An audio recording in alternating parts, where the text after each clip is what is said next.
Sunday எங்கள் வீட்டில் எப்பயுமே எல்லாருக்குமே லேட்டாக தான் விடியும். அன்றைக்கி பிரேக்ஃபாஸ்ட்டையும் ஸ்கிப் பண்ணிவிட்டு வெறும் ஃப்ரூட்ஸை தான் சாப்பிட்டோம். 2 பேர் எப்படி ஒரு ஹாப்பி ஃபேஸஸோடு கிளம்புறாங்க அப்படின்னு பார்த்தீங்கன்னா, மீன் கடைங்க எங்கள் ஏரியாவில் திறந்துருக்காங்கன்னு சொன்னாங்க. சொன்ன உடனே இன்றைக்கி மீன் தான் மனசுலேயே ஃபிக்ஸ் ஆகிட்டு எப்படி இருந்தாலும் வாங்கிட்டு வரோன்ற மாதிரி தான் போனோம். பட் நாங்கள் எக்ஸ்பெக்ட் பண்ணதை விட வேறு லெவலில் எல்லா வகையான ஃபிஷ்ஷுமே இருந்தது. எதை வாங்க எதை விடுறதுனே தெரில. கடைசி ஷீலா மீனை எடுத்தாச்சு. வாங்கிட்டு வீட்டுக்கு பாத்திரத்தை எல்லாம் விளக்கிட்டு எல்லா வேலையும் முடிச்சுட்டு இருந்தோம்.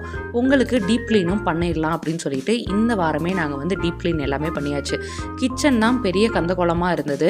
எப்படியோ நானும் சஜீஷும் 2 பேரும் சேர்ந்து வேகமாக முடிச்சிட்டோன்னு சொல்லிடலாம். ஸோ 2 பேர் சேர்ந்து செஞ்சாலே எப்பயுமே வேலை கடகடன்னு முடியும். அன்னைக்கு எங்களுக்கு லஞ்ச் பார்த்திங்கன்னா ஒரு 3 மணி ஆயிடுச்சுங்க சாப்பிட்றதுக்கு. மணக்க மீன் குழம்பு வேறு லெவலில் இருந்தது. நம்ம சின்னதாக சமைச்சாலும் நம்ம ஹஸ்பண்டோடைய சப்போர்ட் இருந்துச்சு அப்படின்னா வாழ்க்கையில் எதனாலுமே சாதிக்கலாம். ரைட்டு தான் அப்படின்றவங்க மறக்காமல் கமெண்ட் பண்ணுங்கள்.